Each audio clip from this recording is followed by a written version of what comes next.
Ego-Anarchism by Anonymous. Ego-anarchism is a negation of all fixed ideas of homeland, state, religion, morals, property, belonging.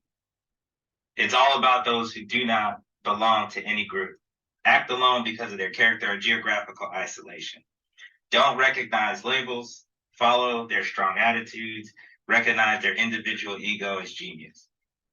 It is an unconditional, full, aware experimentation with oneself, which often encounters others' experiences and is destined to succeed or fail. The many shades of becoming, which are not aborted, are the expressions of a choice, an attempt at the highest revelation of the individual who realizes the conditions of being because he is. The need to individuate the new dynamics of interrelation determined by the new nature of relational bonds, be them communicative or social, reflects itself in the identification of the right terms, which are themselves subjected to mutations and which fulfill at the best a peculiar representative function, hence the choice of ego-anarchism. Ego-anarchism has nothing to do with the historical contraposition between anarcho-individualism and socialist anarchism, nor does it dwell on methods of organization or not organization. For the moment, it does not even want to analyze the many conditions that allowed the birth of all these trends. On the contrary, it wants to take advantage of all these distinctions in order to relaunch the extreme variety of possible and certainly desirable situations. Ego-anarchism represents the overcoming of these distinctions as their assumptions themselves have been overcome. Moreover, the identification of the overcoming of these assumptions allows the elimination of any instance of redrift of the historical dynamics at the origin of the birth of the anarchist movements, the socialist one and the individualist one.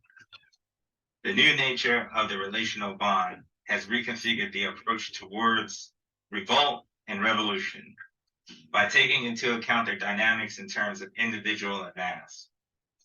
Revolt is opposed to revolution because the latter is the reform of an old order that leaves the condition of dependence and subjugation of the individual intact.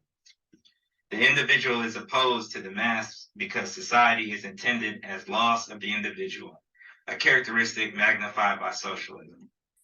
Society cannot be an alternative to the state because it is an order based on collective principles and interests, which always establishes a subordinate, functional, subsidiary position for the individual.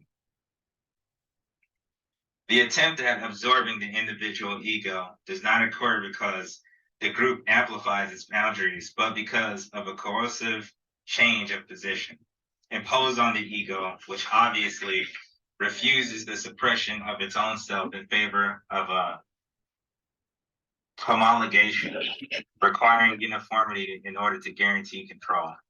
This attitude usually linked to sex, even becoming ones, but also to all other groups and organizations, be them structural or elemental, formal or informal, constitutes the core that generates the fallacies of the present situation.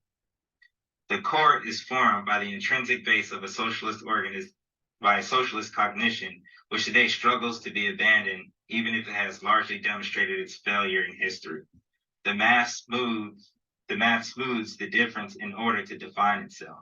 But if one looks at it carefully, one can see that it basically composed by torpid and atrophied individuals, forced to perform rites and subjected to symbols of belonging, frustrated because they pursue a common dream which is not theirs, isolated in a multitude and subjected to it. Development of the awareness of oneself, growth, change of one's consciousness, in the name of freedom, autonomy, individual self-determination, the centrality of the individual in the opposition to the old order and in new forms of association, which are associations or unions of individuals and don't have their own life or autonomous substance. Ego-anarchism has a heterogeneous character, the fruit of theoretical and political practices, which are centered on the individual, a man conceived not as a category, but as an individual. Therefore, the definition of a general theory of the individual appears impossible because it would offend individual originality. Anarchy is the creative spark that originates from the depth of the individual ego. It cannot lead to thousands of visions and interpretations of everyone's life and reality at a certain moment. There exists no way to assess the fact of being anarchist for an individual because this depends on different choices at different times.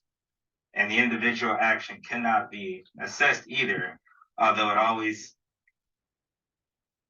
it is always characterized by an anarchist conception of life. That is to say, an attitude of absolute and indignant impatience and of revolt against anything that oppresses and tries to limit and subject us. To conclude, it is a development of individualist dynamics that absolute autonomy of the individual emerges for both himself and the relation he tends to forge every day. By two delinquents.